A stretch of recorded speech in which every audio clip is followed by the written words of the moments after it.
Mais um dia, eu gostaria de pedir que você abrisse sua Bíblia nessa noite para o Evangelho de Mateus, capítulo de número 9.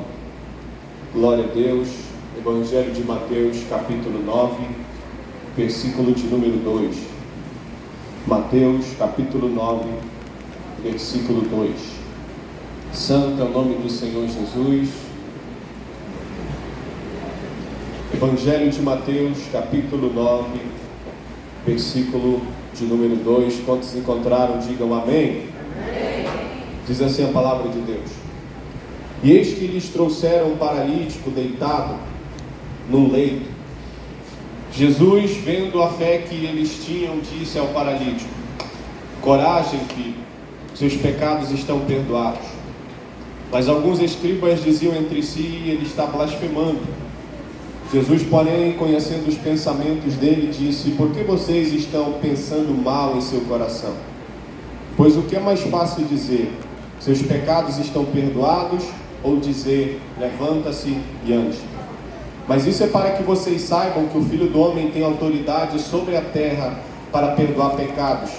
Então disse ao paralítico: Levante-se, pegue o seu leito e vá para casa. E este homem se levantou e voltou para casa. Vendo isso, as multidões, possuídas de temor, deram glória a Deus que tinha dado tal autoridade aos homens. Oremos ao Senhor nessa noite. Grandioso Deus e eterno Pai, graças te damos, Senhor Deus, por essa oportunidade, por esse momento que o Senhor nos concedeu de estarmos na tua presença, para te glorificar, para te exaltar, meu Deus, e para engrandecer o teu santo nome. Pedimos, Senhor Deus, nessa noite uma palavra vinda do Senhor, para que o Senhor venha falar aos nossos corações de uma maneira poderosa, clara, e que nós possamos sair daqui edificados, Senhor Deus, pela tua santa verdade. Fala conosco, meu Deus, é o que pedimos em nome do Senhor Jesus Cristo. Amém. Poder assentar aplaudindo o nome do Senhor Jesus. Santo é o nome do Senhor. Eu gostaria de dar como tema, baseado neste versículo, nesse texto que nós lemos, sobre a cura mais importante que existe. A cura mais importante que existe. Quando nós lemos as Sagradas Escrituras, seja no Antigo ou no Novo Testamento, principalmente nos Evangelhos, nós encontramos vários relatos de cura. A verdade é que a Bíblia, ela é um livro de cura. Ela é um livro que fala não só da cura física, mas ela também fala da cura espiritual. Na Bíblia, nós aprendemos que para a igreja foi dado a ela o dom de curar, mais especificamente dons de curar. E esse dom está no plural e não no singular, justamente pelo fato de haver vários tipos de cura. A cura, ela não opera somente em uma esfera. Ela opera não somente na esfera material, física, corpórea, mas a cura, ela também opera no âmbito psíquico, ou seja, no âmbito intelectual, no âmbito espiritual. Então a Bíblia, ela não fala só sobre cura de corpo, de alguém que estava outrora doente, depois passou a ter saúde. Na verdade, a Bíblia fala também de pessoas que foram curadas de algo que estava na sua mente, pessoas que foram curadas de algo que estava no seu espírito. Por quê? Porque Deus, Ele não está interessado somente em trazer cura física para o seu corpo. Ele também está interessado em trazer uma cura espiritual, uma cura para a sua mente, uma cura para a sua alma e para o seu espírito.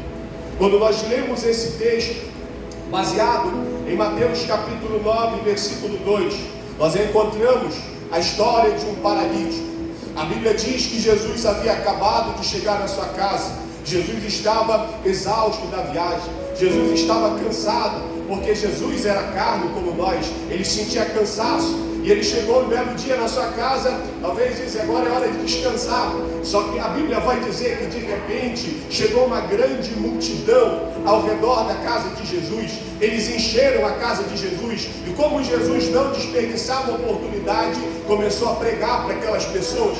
E a Bíblia diz que a quantidade de pessoas era tamanha na casa de Jesus, que não somente dentro da casa estava cheio, mas também ao redor, pela janela, pela porta, de maneira que se alguém tinha alguma causa para levar até Jesus, não podia. Por quê? Porque era uma multidão muito grande. A Bíblia vai dizer que havia alguns homens, e eles tinham um amigo, e esse amigo não podia andar. A Bíblia diz que havia um paralítico, ele não tinha a capacidade de se locomover, e então aqueles amigos tiveram a brilhante ideia: vamos levá-lo para Jesus, porque eu entendo que aqui a gente não pode fazer nada por ele. A melhor coisa que nós podemos fazer pelo nosso amigo é botar ele nesse leito e levar para Jesus. Mas quando eles chegaram lá, se depararam com a multidão. E agora, como é que nós vamos levar o nosso amigo para perto de Jesus? Talvez se a gente chamar Jesus até aqui dê certo, mas com essa quantidade de gente não tem como. O que a gente vai fazer? Mas se tem uma coisa, irmãos, que eu aprendi sobre a fé ou sobre a nossa vida com Deus, é que aquele que realmente quer algo com Deus, ele sempre dá um jeito para chegar perto de Deus. Quem não quer geralmente dá desculpa, mas aquele que quer ele sempre dá um jeito. E então eles olharam e disseram: já sei, tive uma ideia, já que a gente não pode entrar pelo meio da multidão, vamos dar um jeito de passar ele por cima do telhado. E a Bíblia diz então que eles pegaram aquele homem no leito e carregaram ele com muita dificuldade. Imagine você, se já é difícil você carregar alguém que é deficiente, agora imagine você suspender aquela pessoa por cima de um telhado. E não só isso, a Bíblia vai falar que eles tiveram que arrancar um pedaço do telhado e descer aquele homem com todo cuidado para o lugar exato onde Jesus estava. Mas quando nós falamos sobre coisas, sobre a cura importante, nós observamos que a cura mais importante, ela acontece quando as coisas deixam de ser importantes. A cura mais importante, ela acontece quando as coisas deixam de ser importantes. Mas por que eu estou falando isso? Porque vale lembrar que aqueles homens não eram donos daquela casa. Imagine eu chegar na casa do pastor Juvenal, lá como de penetra, e arrancar o telhado da casa do pastor Juvenal, e ainda chegar e pedir um favor dele. Qualquer pessoa acharia um abuso. Você chega na minha casa, arranca o telhado da minha casa e ainda quer que eu faça algo por ti. Foi isso que eles fizeram na casa de Jesus.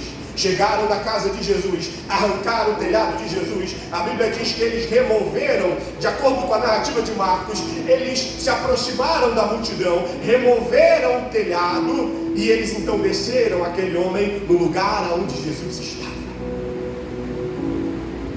Aqueles homens abriram um buraco no telhado de Jesus, mas Jesus não estava preocupado com isso. Aqueles homens arrancaram as telhas do telhado da casa de Jesus, mas Jesus não estava interessado. Sabe por quê? Jesus não estava interessado no telhado da sua casa, ou porque ele havia quebrado, porque havia outra coisa que estava quebrada naquele homem que precisava ser consertada. Se tem uma coisa, irmãos, que Jesus prioriza, é a alma do ser humano. Jesus não se importava se o telhado dele fosse quebrado, se o telhado da sua casa fosse arrancado. Jesus não estava preocupado em calcular o prejuízo que ele tinha que consertar depois do telhado da sua casa, porque ele olhou para dentro daquele homem e ele viu: tem alguma coisa quebrada aí que é muito mais importante para me consertar. Existe uma coisa, irmãos, que nós precisamos entender, é que obstáculos materiais, eles precisam ser quebrados primeiro, para que obstáculos espirituais também sejam quebrados. Você sabia que talvez você tenha algum obstáculo espiritual na sua vida que precisa ser quebrado, mas sabe por que ainda não foi quebrado? Porque Jesus está esperando primeiro você quebrar o obstáculo material que está entre você e Deus, para que assim Ele possa fazer algo na sua vida. Nessa noite eu vim aqui dizer para você que talvez seja necessário nessa noite você remover alguns telhados, porque está impedindo o acesso de Deus entrar na sua casa. Algumas telhas da sua casa precisam ser removidas, porque Jesus está olhando e está dizendo: tem alguma coisa que está quebrada dentro de você, tem alguma coisa dentro de você que precisa ser consertado, mas eu só vou até aí quando você começar a remover os obstáculos, os empecilhos que estão impedindo de eu me aproximar do seu coração e realmente falar com você e consertar aquilo que está dentro de você e o que realmente importa para a sua alma. O que é que precisa ser quebrado aí para Jesus entrar? O que é que precisa ser arrancado aí para que Jesus possa entrar dentro do seu coração e começar a trabalhar de uma maneira eficaz na sua vida? Se Jesus não estava preocupado com os prejuízos materiais, imagine a gente. Se Ele, que é o dono da prata e do ouro, não estava preocupado, imagine nós que somos filhos dele.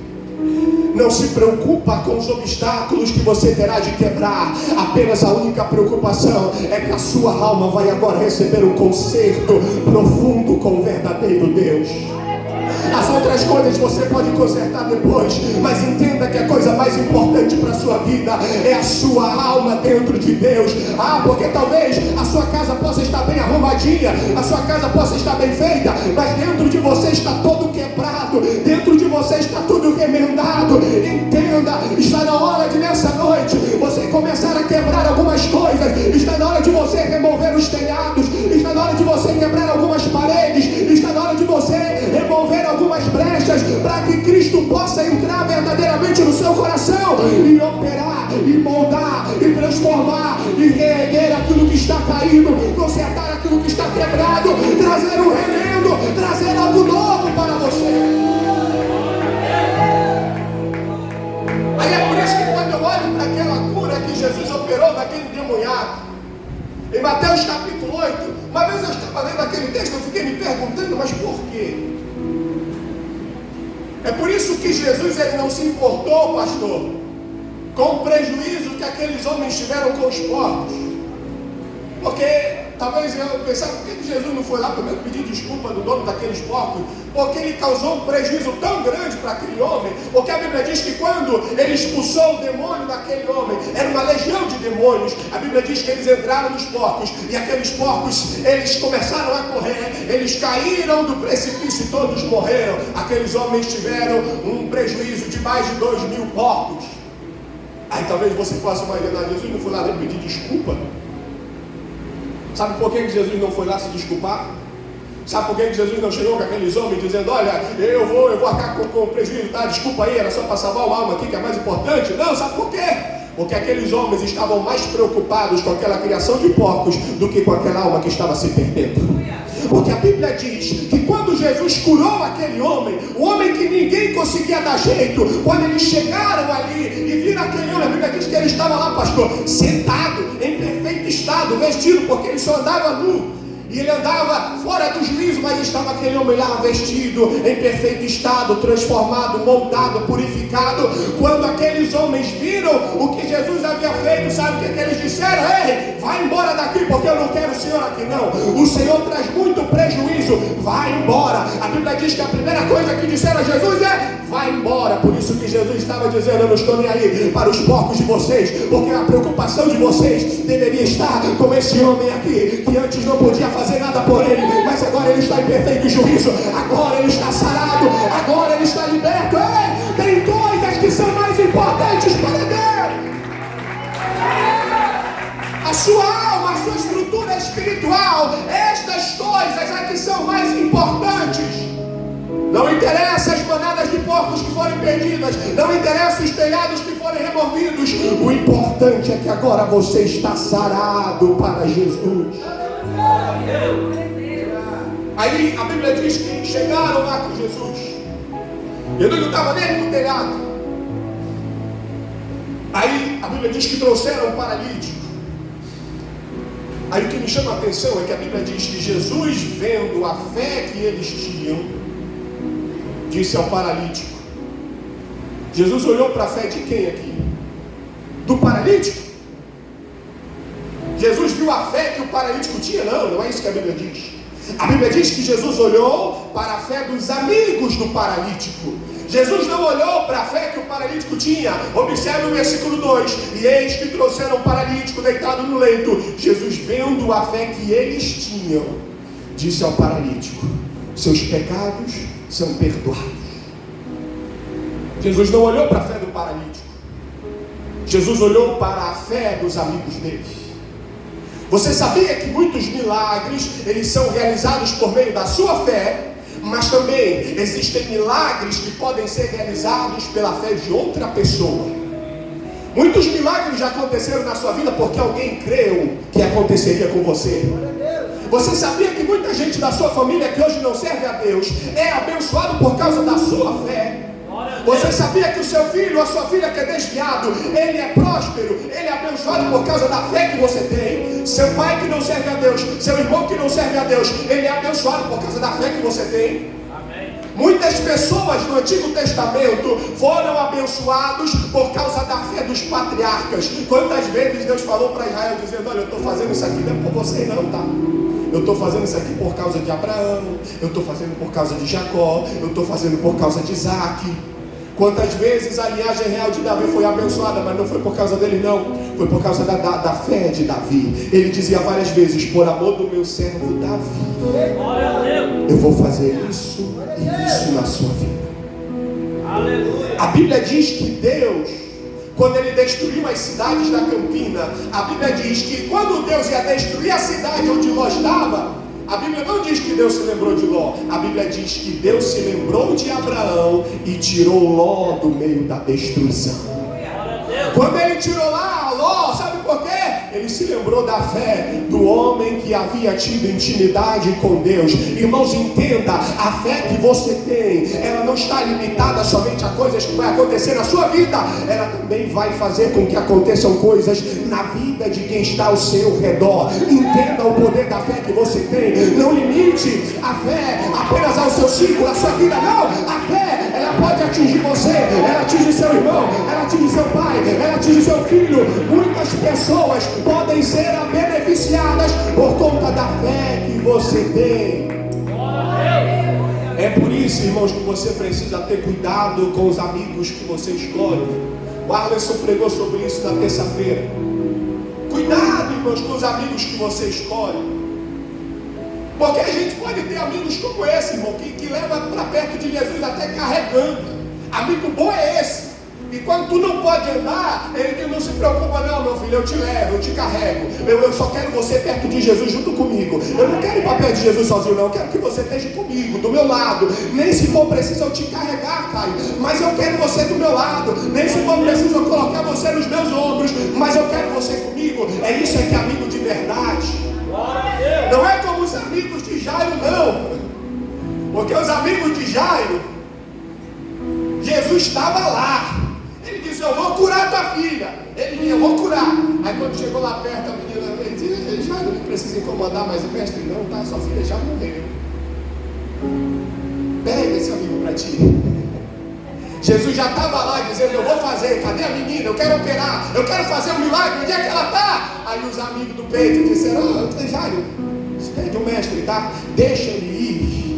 Irmãos, procure amigos que te trazem para perto de Jesus. Procure amigos que te incentivem a ter a fé em Jesus. Procure amigos que trazem você para perto de Jesus.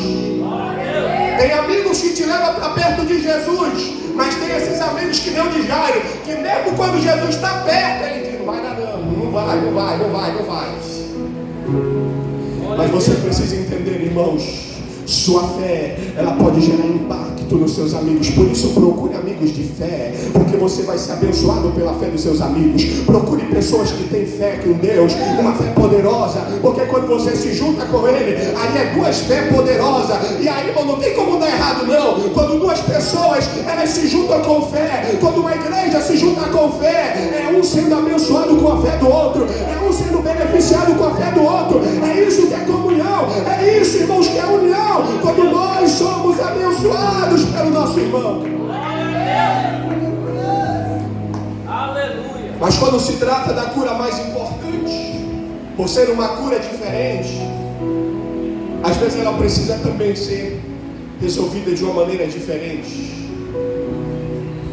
Você sabia que tem situações que tu não resolve só com oração? Você sabia disso? Tem atitudes que tu não resolve só com oração, não. Tem atitude, sim, irmão, que só oração mesmo. Mas às vezes Deus, Ele quer que você se levanta e reaja.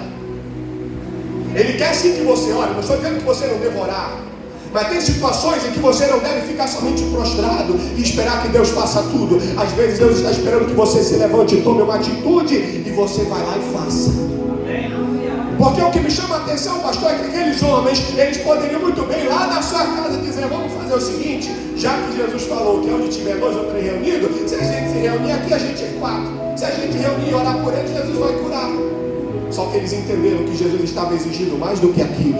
Eles poderiam ter se reunido ali e orado ali mesmo, Jesus ter curado aqueles jovens, mas a Bíblia diz que eles disseram: não, Jesus está querendo algo mais. Ele está querendo que eu me levante daqui. Ele está querendo que eu faça um esforçozinho a mais. Ele está querendo que eu me levante e leve meu amigo para perto de Jesus. Irmãos, às vezes tem coisas que você se resolve com atitude. Lembra quando Josué descobriu que havia pecado no meio do povo? A Bíblia diz que Josué, quando descobriu que havia maldição, o povo havia perdido, Josué, a Bíblia diz que dobrou os seus joelhos, passou o dia todinho em oração, de manhã até de tardezinha. Aí talvez alguém poderia olhar e dizer: agora vai, homem de oração. Passou o dia todo em oração. Sabe o que Jesus disse? Josué, o que tu está fazendo? Te levanta. Tem pecado no meio do povo. Não é prostrado aí que você vai resolver isso, não. Levanta-se, porque Israel pecou. Você precisa fazer alguma coisa.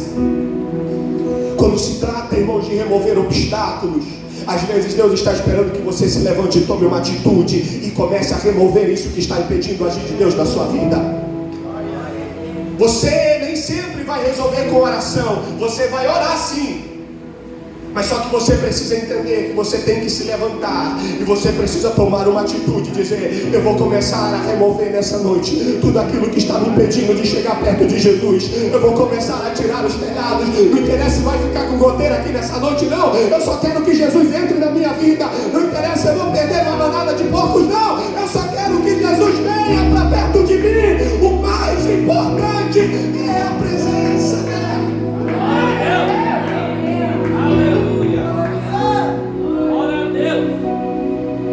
Quando eu falo da cura mais importante, eu estou falando da cura espiritual. E quando se trata, irmãos, de ser a cura mais importante, ela é a primeira cura que tem que vir. É em primeiro lugar. Porque a Bíblia diz que Jesus, vendo a fé daqueles homens, ele disse: coragem, filho, seus pecados estão perdoados. Aqueles homens levaram o paralítico para que seus pecados fossem perdoados? Não. Eles: eu quero meu irmão andando de novo. Glória a Deus. Eles não levaram aquele paralítico para dizer: olha, você perdoa esse bichinho que ele apronta demais, Senhor, só Jesus na causa. Não. Eles quiseram que Jesus trouxesse saúde. Só que quando Jesus olhou para dentro daquele homem, ele olhou além das suas pernas. Porque aqueles homens estavam olhando só para as pernas dele que não funcionavam. Jesus olhou para a perna e disse: o negócio está feio aí. Mas quando ele olhou para o coração, ele disse: meu Deus, aí é que está feio mesmo. É aí que está precisando mesmo. Se eu fosse você, eu se preocupava mais com o que está dentro do seu coração do que com o que está nas suas pernas. Irmãos, nós precisamos entender quantas vezes, às vezes, nós oramos a Deus e dizemos: Senhor, me cura, Senhor, me abençoa, Senhor, eu quero minha casa, Senhor, eu quero meu carro, Senhor, eu quero prosperidade, Senhor, eu quero ser promovido. E às vezes tem uma coisa muito pior dentro de nós que precisa ser resolvida e a gente ignora. Precisamos priorizar a cura espiritual em nossas vidas. Aqueles homens não levaram aquele homem para ser ter os pecados perdoados, mas quando Jesus olhou para dentro do coração dele, ele disse: ei, meu filho, se eu fosse você, eu não se preocupava que a sua perna não está funcionando, eu estou mais preocupado com o seu coração que não está tendo contato comigo. Comece a priorizar isso nas suas orações, irmãos. Comece a priorizar a sua vida espiritual na oração, porque às vezes você tem buscado a Deus por tantas coisas, tantas bênçãos materiais, mas Deus está olhando para dentro do seu coração e disse: se eu fosse você, eu começava a partir de hoje dizendo: Senhor, sara primeiro o meu coração, deixa a minha enfermidade para lá. Primeiro eu quero que o Senhor trate da minha alma, Senhor. Eu quero que o Senhor trate do meu coração. Porque, irmãos, quando o problema mais difícil é resolvido, os outros se tornam fáceis, irmãos. Depois que Jesus perdoou o pecado daquele homem, agora ficou fácil. Porque Deus, ele tem liberdade, irmãos, para trabalhar no coração daquele que recebe o perdão de Deus. Deus, ele tem facilidade, irmãos, para trabalhar.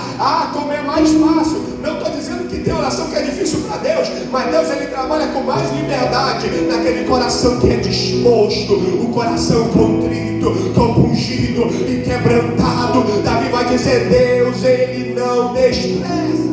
Glória a Deus. Aleluia. Priorize a sua cura espiritual, porque as demais curas serão fáceis demais para resolver. Será muito fácil, irmãos.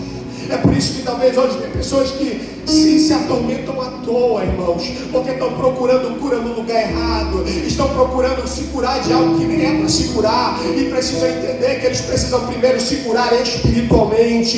Então haverá esclarecimento, então a luz de Deus vai brilhar sobre ele, e depois que ele tiver com a sua mente renovada, ele vai entender o segredo em que consiste, como Deus ele age no coração do ser humano. Ele vai entender que agora no seu coração não tem mais empecilho, há uma porta aberta, aonde Deus pode entrar livremente, aonde Deus pode operar livremente, aonde Deus pode falar com ele abertamente. Aleluia. Se coloque de pé nessa noite. Glória a Deus. Aleluia. Jesus ele está para priorizar outras coisas, irmão. Glória a Jesus. Seu propósito em servir a Deus seja a sua cura espiritual, porque, irmãos, as outras coisas Deus faz depois. Aleluia. Deus faz como resultado. A tua bênção que você tem, financeira, material, isso aí tudo é resultado, irmãos. Tudo é resultado da cura que Ele já operou dentro do seu coração. Glória a Deus. Aquele que tem um coração curado por Deus, às vezes ele nem se importa muito com o seu corpo, pastor, no sentido de que já vi pessoas chegarem aqui com a perna toda doente, pessoas doentes, com dor de cabeça, com enxaqueca, mas quando chega na hora do louvor ele canta, ele pula, ele se alegra, ele exalta o Senhor. Sabe por quê? Porque ele sabe que tem uma coisa mais importante que já recebeu a cura, que é o seu coração. E quando ele sabe que tem o coração curado, ele sabe que se Deus quiser curar, ok, mas se Ele não quiser curar, não interessa, eu vou continuar adorando, porque meu coração já recebeu a cura. É por isso que Ele está dizendo para nós: tende bom ânimo. Aí quando Jesus olhou para aquele homem, o que me chama a atenção é que Jesus olhou para ele disse: meu filho, tenha coragem. Antes de Jesus fazer qualquer coisa, a primeira coisa que Jesus disse para ele é: tenha coragem. Glória a Deus. Para que eu vou ter bom ânimo, sendo que eu nem ando? E o meu coração, porque pelo que eu estou vendo, o Senhor está me dando perdão, porque eu estou vendo que meu coração também não está legal. Meu espírito não está legal. Minhas pernas não estão legal. Por que o Senhor está pedindo que eu venha ter ânimo? Porque antes de Jesus fazer qualquer coisa, primeiro ele disse: coragem, filho. Em outras traduções diz: tem bom ânimo, meu filho. Jesus disse para ele: tem de bom ânimo, antes dele receber a cura. Sabe por quê, irmãos? Porque Jesus ele não quer fazer algo na sua vida para te deixar animado, não. Ele não quer fazer algo na sua vida para te deixar animado. Primeiro ele te anima, aí depois é que ele vai fazer alguma coisa na sua vida. Ele não vai chegar aqui: ó, Juvenal, eu vou te curar. E quando eu te curar, aí você se alegra, você cura. Não, sabe o que ele faz? Ele diz: primeiro eu vou te animar. Quando você tiver motivos para se alegrar em mim, mesmo na doença, mesmo na dor, aí sim eu vou fazer alguma coisa. Aí sim eu vou curar. Aí sim eu sei que eu posso contar com você. Eu sei que eu posso fazer algo em você. Então primeiro, meu filho, não espere sair daqui com a bênção para sair animado. Comece a se animar agora. Deus, Ele quer o seu coração alegre. Ele quer o seu coração animado. Porque quando você se alegra em Deus, Ele vai fazer, Ele vai agir na sua vida.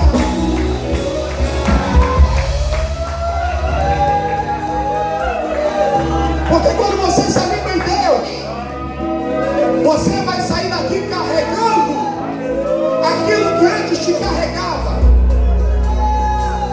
Porque quando aquele homem chegou lá, era o leito que estava carregando ele, pastor. Quando trouxeram aquele chorando, mas quando ele saiu de lá, era ele que estava carregando o leito. Ele diz: pega o teu leito, bota debaixo do teu braço, porque isso aí não vai mais te escravizar, não.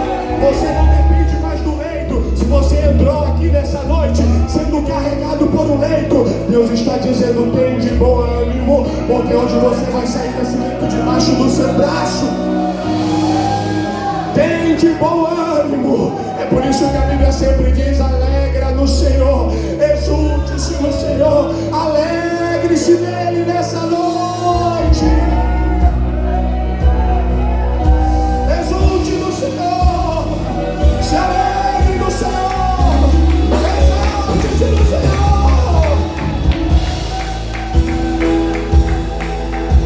Saia daqui com esse leito debaixo do braço. Saia daqui com seus pecados perdoados. Saia daqui alegre. Saia removendo tudo aquilo que tem perdido longe de Deus na sua vida. E nessa noite você possa ser livre.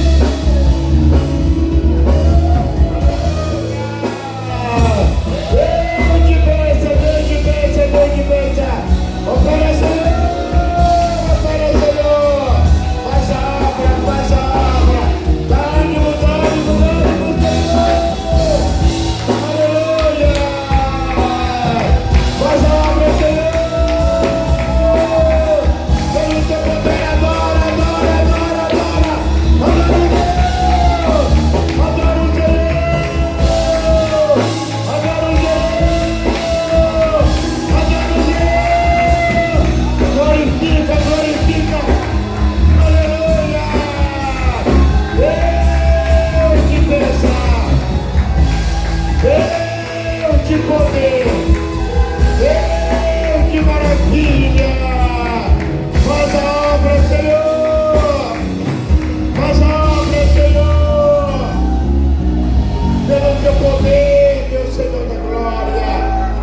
Teu poder, Senhor, dai ânimo para a tua igreja, aleluia.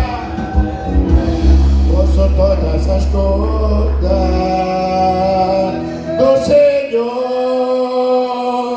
posso todas as coisas daquele que me fortalece, posso todas as coisas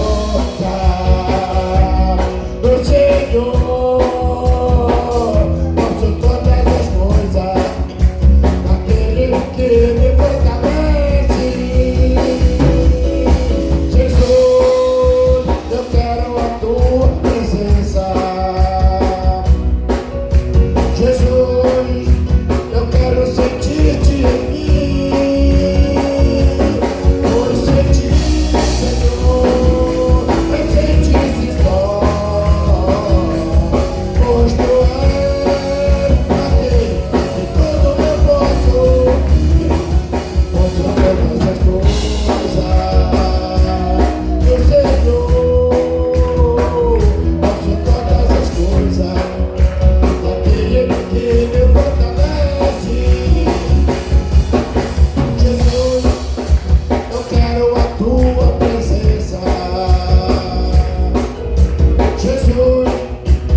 Eu creio que o Senhor falou comigo, falou com você. Na verdade, se você prestou atenção, é muito importante aquilo que eu falei no princípio. A sua oferta, o Senhor se alegra quando a gente coopera com missões, quando a gente coopera na obra. O Senhor, você vai alegrar outros corações que estão tristes. Tem bom ânimo. Tem bom ânimo. É o que o Senhor está falando para nós hoje à noite. Tem bom ânimo, levante sua mão para o alto e tenha bom ânimo. Tenha bom ânimo. O Senhor é conosco, meus irmãos. O Senhor é contigo. Se você está passando por algum problema, por alguma situação difícil na vida, tem bom ânimo. Tem bom ânimo. Tem bom ânimo, porque o Senhor Jesus Cristo está conosco para nos ajudar. Pelo teu poder, meu Senhor da glória. Pelo teu poder, meu Senhor da glória. Senhor, que tu estenda tuas mãos sobre a tua igreja essa noite e abençoe de uma maneira especial. E tenha para nós ânimos para trabalharmos na tua obra, Senhor. Em nome de Jesus. Amém, Senhor. Nós vamos apresentar os irmãos em nome de Jesus. Temos aqui irmão Ellison, irmã Heloísa. Eles vão viajar para Porto Velho, né?